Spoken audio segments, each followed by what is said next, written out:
And there I was, having a lovely holiday, and I decided to go and spoil it all by actually coming back from holiday. Idiot. When will I learn? Had a wonderful few days in the countryside, which your regular viewers of the stream will know. I was kind of getting over COVID, and I wanted to go and like see my friends. I haven't seen them for a while. You know, some walks on the hills, some drinking. It was good, very good. A nice constitutional. And then obviously come back. We're just straight into the shit, aren't we? We're just straight into the bullshit. It's just unreal, actually. You see, what happened was the day after the holiday was talent announcement day. Now, talent announcement day for what, Richard? Talent announcement day for the major. You've seen the majors, haven't you? You've seen them, the big CS events.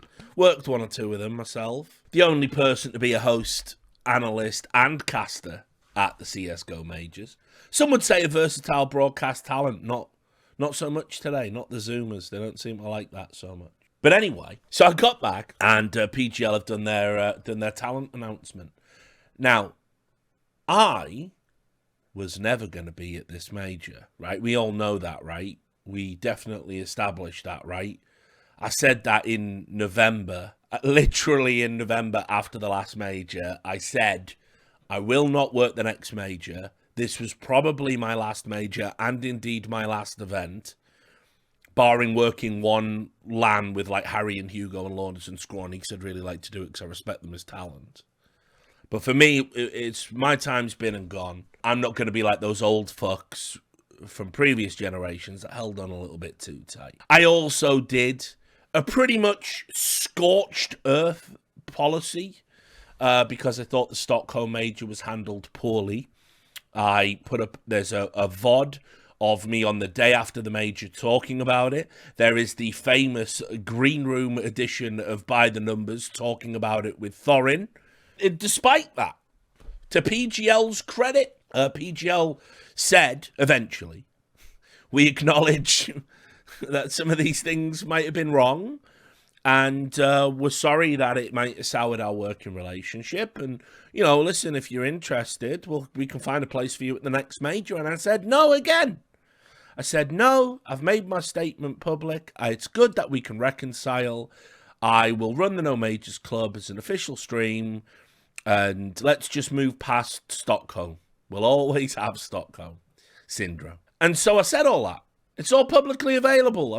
I'm transparent as fuck. And yet, can you believe that on the day the talent was announced for PGL, people were celebrating me not being hired and sending me abusive messages and posting hundreds of abusive messages for not being hired for an event I was never going to be hired for, turned down the opportunity to be hired for, openly advocated for other people to be hired instead of me publicly, and have been doing that for 5 months.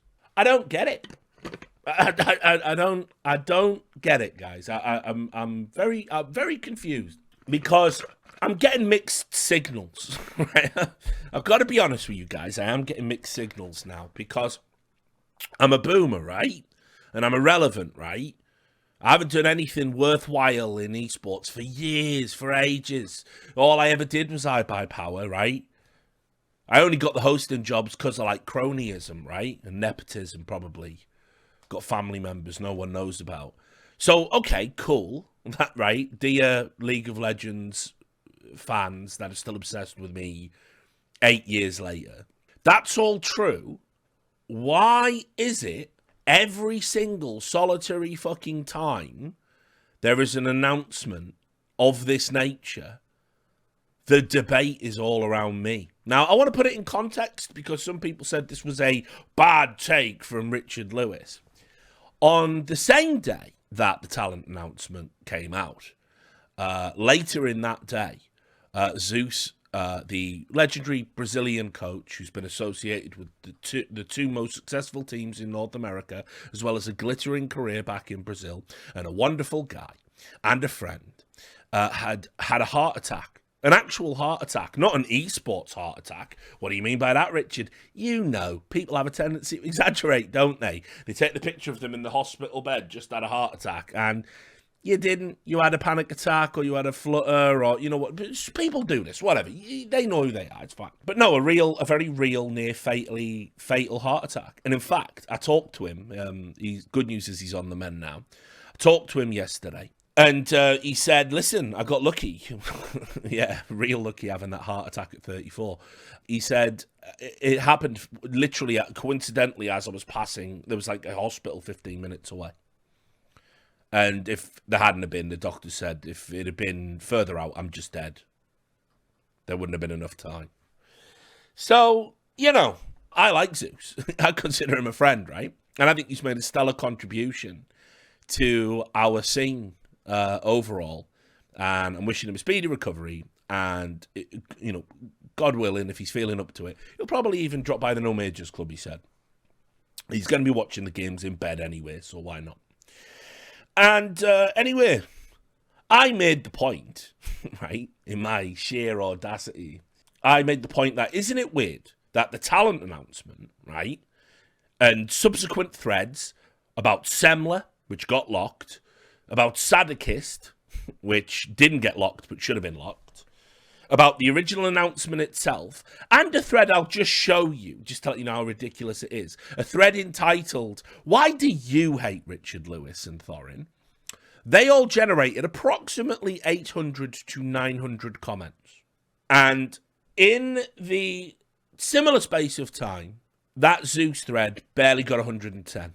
Hundreds of people were more upset about me having the potential to work an event I'd already ruled myself out of, or having Semler being, oh, he's a right-wing nut job, right? Or why Sadikist such a narcissist, right? For simply just saying, I'm not going to be at the major, no hard feelings, right? They were more concerned with that than saying get well soon to a great guy and a great ambassador for the sport who's had a literal heart attack.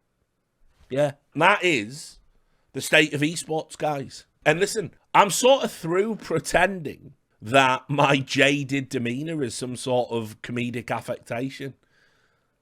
I fucking hate the fans. I can't abide them. I can't tolerate it anymore.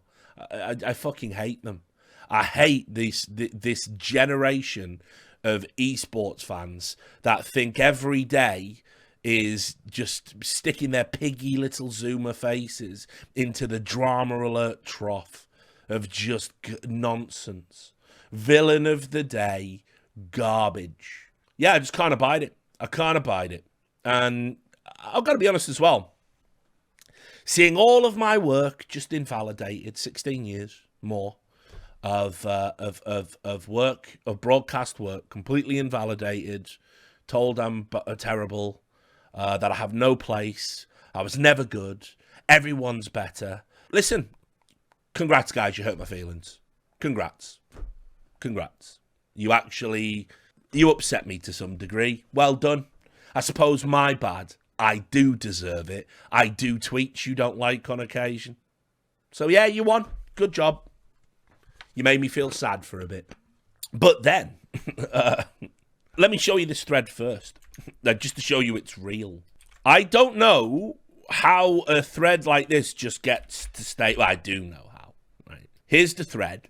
Legitimately curious. Now, keep in mind, the only reason this thread has been made is after hundreds of comments, all in the various threads, about how, again, I'm right-wing, apparently. People tell me all the time I hold all these like mad, contentious right-wing opinions. But again, just if anyone can explain to me what they are, I would love to know. In the sense that, you know, I'm not racist, obviously. I'm not homophobic, obviously. I'm not transphobic, obviously. So I'm pro-gay rights, gay marriage, trans rights, pro-legalizing drugs, pro-trade union, pro-legalizing sex work. You know, have I missed any? Like, I'm not invited to the conservative table, guys. I don't know how else to break it to you. And so, anyway, you know, those outrageous right-wing opinions of mine, including as we'll get to, a repudiation of the military fetishization present in American society, known right-wing stances. But anyway, this was just hundreds of comments about Richard Lewis, Semler, Thorin. We're like a little enclave, a little trifecta, you know, all these outrageous claims. So this thread just gets made. Why do people hate Thorin and Richard Lewis? Now, if you want to know why, you could just look at the comments of the people explicitly saying why. But no, let's have another round of it. Let's draw out the abuse for as long as possible by having another thread. And obviously this person isn't legitimately curious. They're not legitimately curious, are they? They certainly have a good idea. What they want is to get some karma on Reddit, that very important currency, and some attention, of course, which I'm now giving to them in some despicable, self-abusive, cyclical feedback loop. It's a slam dunk, 150 comments. Now again, get well soon, Zeus. Sorry you had a heart attack, 110 comments. Here's why I hate Richard Lewis. For the 10th time today, 156 comments, 151 comments, sorry. Some bangers, of course. This one, just about Thorin. I used to like him, but he became nasty towards everyone he did not like. Yeah, how dare he become hostile towards people that are abusive to him? They seem like unpleasant people and don't bring any real special insights or skills to balance out the prickish. I have zero. Right, so again, first ever esports host to go on American network television, selected to do it by said TV network. No skills, none. Network TV, they don't even know their own job. Zero skills. I am a blank slate. There's nothing in here. Zero skills. The Thorin I Am Esports saga put a sour taste in my mouth. Now, that is still and will always be a prequel meme. This guy, who posted about me probably like a dozen to maybe 20 times over the course of this glorious day, was, I'm going to answer the post objectively, they say. Objective. Richard Lewis has on multiple occasions said he is leaving or considering leaving CSGO. Can't think why I would do that. There is now quite a funny tweet from 2013 where he announces he is done covering CSGO. Indeed, did take a brief period from covering CSGO because I said I didn't think Valve were going to make it the game that we all wanted it to be. Specifically, I said that this Hidden Path development trail looks dog shit, and I think we're all going to have to wake up to the fact that the Counter-Strike franchise has essentially fallen. And then, of course, what happened after that was Valve brought it in-house, skins became a thing, the game blew up and got much improved, and then obviously, yes, at that time, I did return. Silly me. Normal, healthy person, remembering 10-year-old tweets. Related to the point above, RL is certainly less involved in the past few years. He works less events, yes, that is correct, and in general produces less content. I produce less content. I do approximately, I don't know, probably like 5 videos / podcasts a week. I really should fucking step it up, I guess. My bad. RL's work can be viewed as hard-hitting, uncomfortable truth journalism, that known genre, or doom and gloom negativity of the CSGO. Regardless, he does not like the current state of CS esports and is quite vocal about it. How dare I? Thorin's content has adjusted to focus more on content that generates controversy and less about the scene. Now remember, this is his objective take. Thorin, the esports historian, some say he is esports. He doesn't focus on the scene. He focuses only on controversy. So when he does 2-part career-long episode of reflections with a player, which he obviously just did a recent one. Really, that is only about generating controversy. When he chooses to spend his time to interview a Quake player no one, not even I, have heard of, in a video that only gets 1,000 views, what he's doing there is secretly trying to generate some controversy. It's only controversy, that's all he cares about. Thorin and RL, here it comes, had a weeks-long beef. It was 3 days for us. He had a weeks-long beef with 3 Clicks Philip, a generally beloved community member. They made various accusations about him, including that he is mentally ill, which is confirmed not to be true now. This guy's the shrink. So again, remember what actually happened for summary was we made a throwaway joke about how we didn't like the 3 Clicks Philip video on an episode of By the Numbers. He saw that joke, made a video talking about it with a loaded title, Journalistic Integrity, which he isn't a journalist, nor has trained as a journalist or worked as a journalist. I tweeted, problem number 1, as always, hello, everyone. Welcome to the new arbiters of journalistic integrity. 3 Clicks Philip, a non-journalist. He got upset, made a video that was snarky. I tweeted again. He made a 3rd video talking about my mother and saying I reminded him of a drunken squaddy he harassed in a bar. He also congratulated people for harassing me and said it's good that you won't let them get away with that harassment, while also lamenting my audience, which is a fraction of his, harassing him somehow, despite there being 0 evidence of that happening. Now that, by the way, that's called an objective framing, because that is all verifiable. But no, what instead happens, and also, by the way, cannot talk about it, because I've been in another 3 videos of his subsequently, I think it was.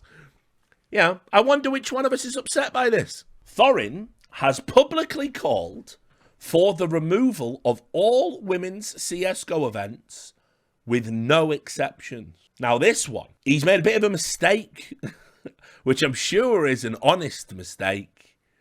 It must be, because this is 52 net upvotes. Thorin has actually done the exact opposite of that. And I can only assume this is a good faith misunderstanding of reality. Duncan has actually said, if you go look at his podcast, including one he did with Miss Harvey, he said he understands that the ideal would be to have us all competing together, but also understands that because for various factors about which some people may or may not disagree, you are going to need women's spaces for competition. What he did also say was he thought the GG for all was a cynical initiative and not in good faith, which now that ESL is owned by Women's Liberators, the Saudi Arabian Public Investment Fund, maybe he had a point, but no, but you know, fine. I guess we can frame it like that if you want. That's all right. Thorin has, without hyperbole, blocked thousands of people on Twitter. He generally does not have much discussion on his views and will block anyone who does not agree with him. Okay, a classic. And he blocked me without me even interacting with him. And Thorin has claimed he is one of the most important people in the history of esports, and the scene would not be where it is without him. See, I am esports. This guy, he's got me here. Tell me how these scales tip. RL has great long-form content. Thank you very much. Great articles, good, not great. Okay, well, you know, I am an award-winning writer, but fair enough. His streams are good. His YouTube is good. Well, holy shit! I mean, you're about to tell the world that actually, you know, I'm a net positive for esports, right? Wrong. But in a passing interaction, he's normally calling people deranged, unstable, or idiots. Now, in my defense, I would like to say I do generally only do that to the deranged, the unstable, and the idiots. He's often right. Fair enough. But if my only interaction with someone is seeing them insult other people on Twitter, that won't draw me into consuming longer form media they put out. Even though you acknowledge it is great. What can be done? You see, as we'll talk about later on in this stream with the whole Elon Musk thing, Twitter has literally broken everyone's brains. No hyperbole, no exaggeration. I've talked about this before. I use this analogy often. What you have to understand, guys, is, right, we are just fucking monkeys, man. We're just monkeys in nice shoes, right? We're just fucking primates that have got slightly bigger fucking brains than the other mammals and the other primates. And, you know, we're the top of the fucking food chain. But here's the thing. Back when we were living in that world, back when we only ever had to care about the opinion of 50 people, 49 other monkeys and you. And we'd all sort ourselves out in our little tribes into a hierarchy. He's the alpha, you know, she's his mate. And we would just fucking lay it all out. And we only had to care about what our little community thought. So it was quite kind of easy to negotiate. Get along with him, don't get along with her. Get along with her, don't get along with him. Gonna avoid him, hang out with him. Beers on the weekends, or rather fermented banana juice or whatever the fuck you get high with when you're a monkey. And it's all fine and dandy. Now, unfortunately, Twitter and Jack, formerly of Twitter, the CEO, he described it in a terrifying fashion, but he's probably right. He said Twitter is the closest thing we have to a global consciousness. And so, your little monkey brain is now being exposed to what the entire world at any given moment, or the entire world with a Twitter account, and subsequent media reporting on the existence of said Twitter account, thinks of you. Your brain's not supposed to cope with it. And so, unfortunately, Twitter has broken everyone's brains because it has this illusion of significance when it's a glorified internet forum. People believe it is a gateway to the soul. So all your good works, like you could be a charity worker, volunteer care worker on the weekends. You could have literally donated every sort of, organ you don't need, every superfluous organ to kids so they can have good lives. You've actually saved a baby from a burning building. You run a rescue dog shelter, right? You've never committed a crime, never hurt anybody in your entire life. But you did tweet that one thing that was vaguely controversial. And the reality is, to the American mind in particular, but increasingly across Europe, that one tweet does invalidate your perfect, flawless life. It does. It is the window into the true you. The tweet reveals that you are a piece of shit, were always a piece of shit, were always on course to be a piece of shit. You can never be anything other than a piece of shit. That's what people believe about Twitter. It is why blocking people upsets them so much. It is why everyone is so obsessed with it. It is the worst social media platform. Because, unlike Reddit or Insta or Snapchat or Facebook or YouTube or anything, it has an illusion that it's your secret self. It's what you're really thinking. It's who you really are. It is a gateway directly into your inner voice at any time for everyone to see. That Twitter is what exposes people. Not actions, not deeds, tweets. I like this one thrown in for old time's sake. Talk about holding a grudge for a while. Richard Lewis killed Tech 9. Now, Tech 9 wasn't a rival rapper. I'm not Joe Biden beating up Corn Pop, who was a bad dude. No, Tech 9 was an old Call of Duty website that I was given management of during a time when we were merging Cadred with Tech9 into what became Esports Heaven. And there's like about 6 people on the internet now that even know what that is or know that happened. And one of them found this thread and posted that I had killed his favourite website. Unreal. Richard worked at an American alt-right news company, Breitbart, and says he had no idea what they were about until he worked there. Now he makes a lot of content explaining American mainstream media.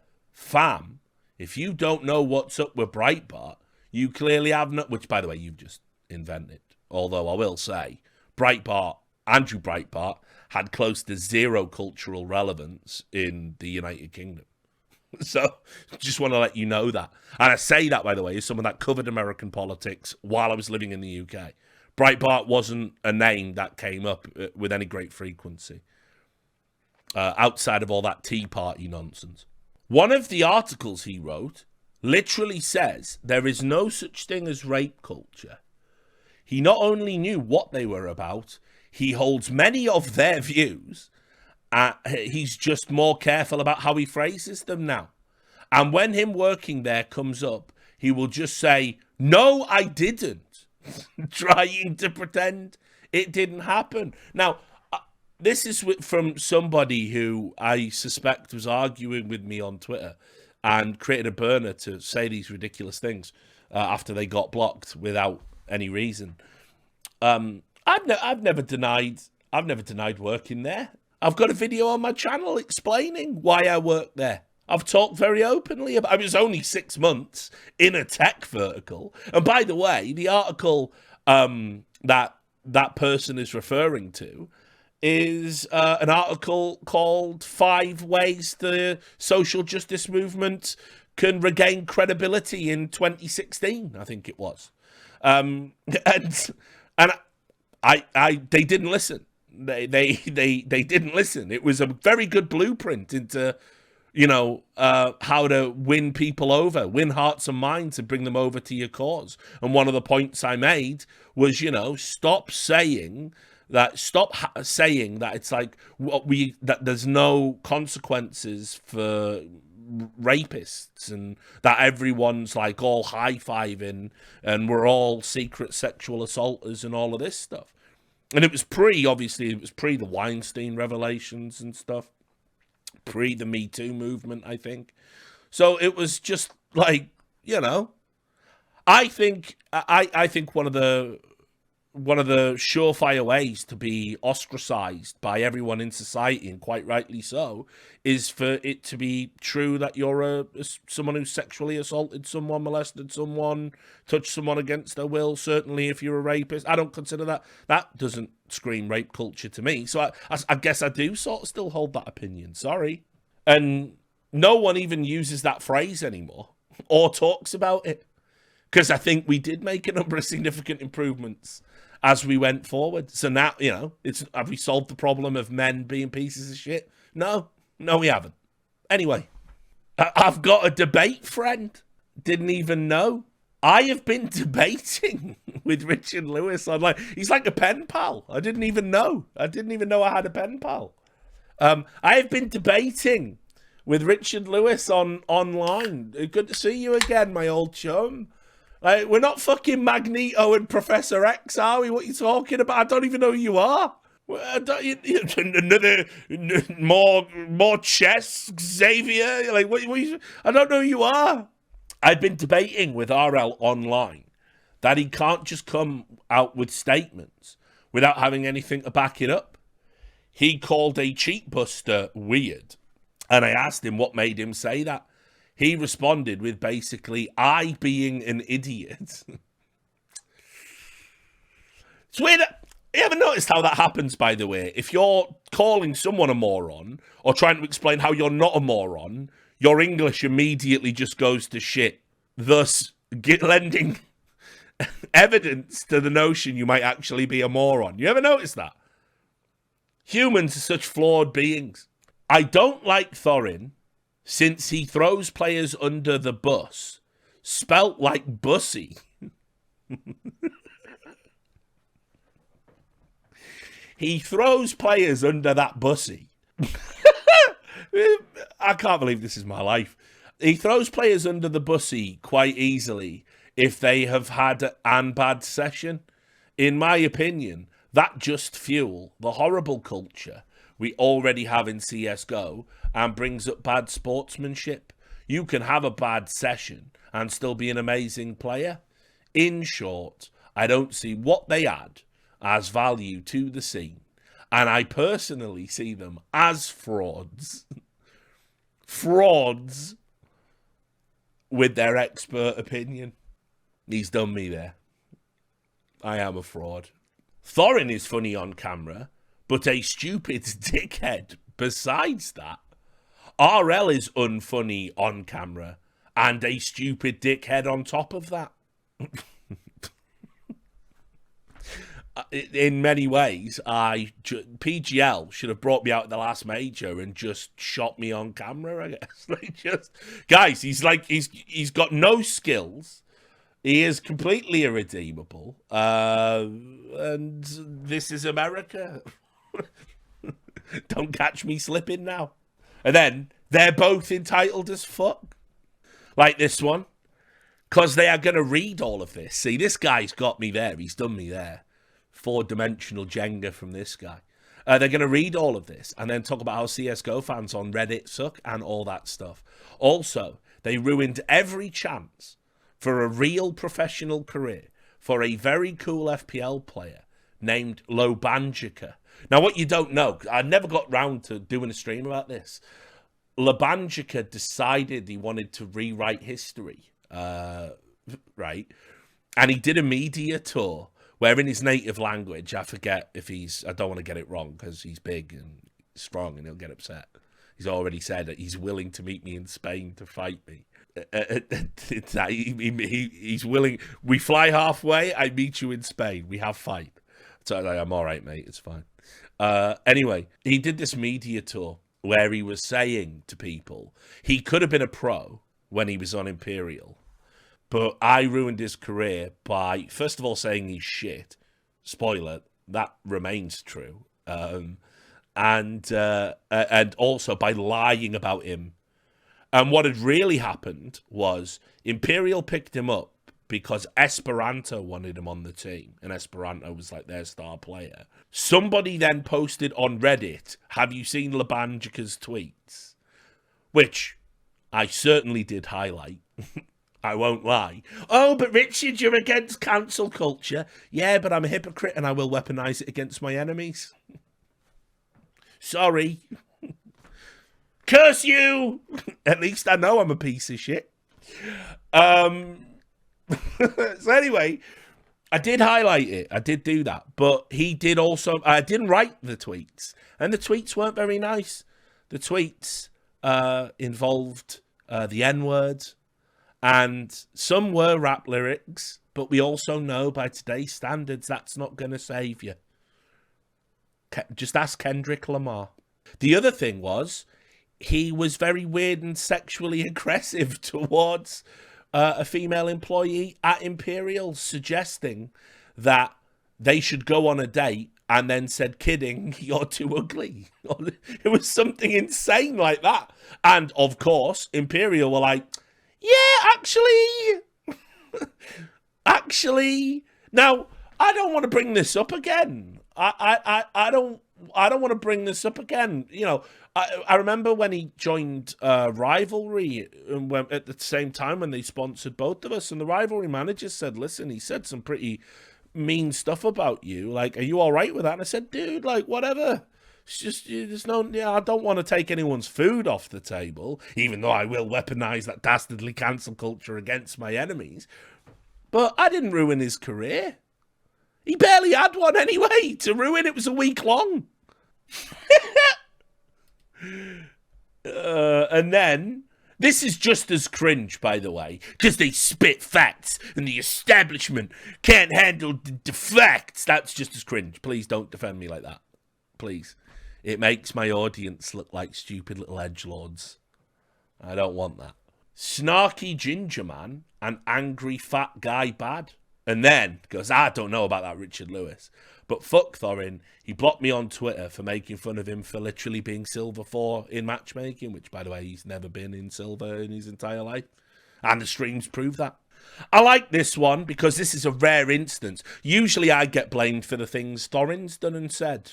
But this was a rare instance of reversal, where I put my shit onto Thorin. How nice. Thorin chocked a pro player once. Literally chocked. Hands on neck. Hands on neck. All hands on neck. Don't say that, near Astralis. I guess you mean choke. And no, that wasn't Thorin. That was RL. Right, this? I think it was Lodar from Dota 2. Definitely was backstage too. Yes, it was Loader. I remember it clearly now. I remember it clearly. Was it Thorin that chocked hands on neck? So, just reasonable, objective commentary.